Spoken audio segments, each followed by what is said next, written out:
subject matter that's being explored at a film festival organized by Human Rights Watch. One film looks at the coffee trade and why Ethiopians suffer famine while the West drinks its coffee. Richard Roth is at the festival, and he joins us live from Lincoln Center Plaza in New York. What is this festival, Richard, trying to achieve?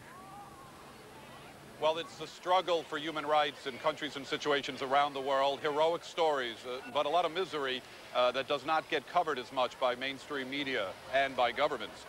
One of the films we're going to look at right now, well, the cliff notes, you might say, the press notes say, after you see this film, coffee may taste a different way after consuming your favorite beverage. You might think the film Black Gold is about oil, but it's really about a different source of fuel we also can't seem to live without. Coffee. 2 billion people have a sip every day. Coffee number 8, 89.8. Coffee number 9, 85. There's one coffee here that is probably the best coffee I ever tried. That taster's choice is from Ethiopia, the birthplace of coffee.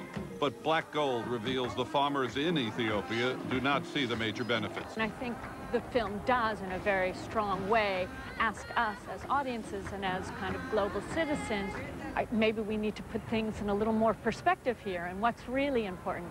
But it is saying allowing many different worlds to exist at once. Black Gold traces one man's mission to obtain a fair price for thousands in Ethiopia's coffee industry.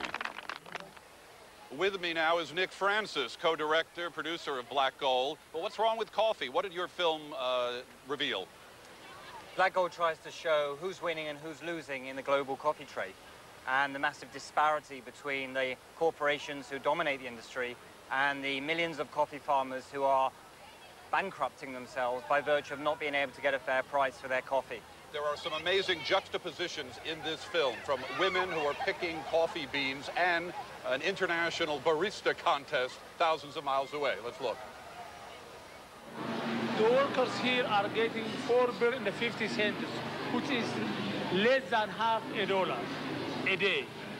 They work 8 hours, full 8 hours, and they are getting half a dollar a day. You can see how they are very busy. They are working by their 2 hands, picking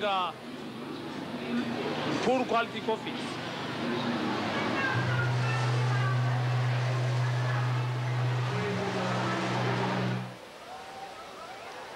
The film is Black Gold. Did you try to get interviews with the major coffee companies? We tried to get interviews with all the major coffee companies. We spent 6 months relentlessly trying to get Starbucks to participate in the film, and they declined, as did many other companies that we asked to participate. What do you think your movie, though, says? That the Western world is loving their cafes every morning and they don't realize that somebody's making 10 cents an hour for it? I think there's an indifference between what we enjoy in the West and what producers get as a living, a basic living. I mean, these are nearly kind of slave wages we're talking about, and what we're finding when people come and see the film in the few screenings is they just say, what can we do as consumers to change the situation? And you know, what we found is at blackgoldmovie.com, where our website is being flooded at the moment with people asking that question, what can we do, what can we do? Well, striking scenes in this movie. You might want to actually redub this movie maybe Sleepless in Addis Ababa. All right, Richard Roth. But just the lives that we're touching. You know, we're in the people business serving coffee, so it's more about the connections that we have with our people and just what the brand stands for. So, nice to meet you. And thanks for tomorrow. All right, absolutely. Maybe we'll see you in Ireland.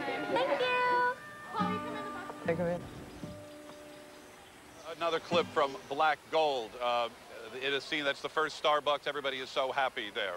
I mean, will Ethiopia and the coffee industry there ever get the fair benefits you say are entitled to it? What will it take? Absolutely. I mean, you know, the film highlights one Ethiopian coffee union manager, Tedesse Mescaler, who's already trying to bypass some of the companies who refuse to pay a decent price, selling his coffee directly all around the world and returning more money back to the coffee growers. But if consumers ask corporations to pay people a living wage and give them a share of the benefits, then we can start to see a change. But there needs to be a massive shift in their thinking for something to really change.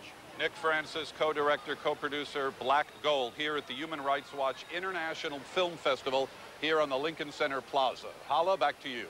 Richard Roth, live in New York. Thanks very much.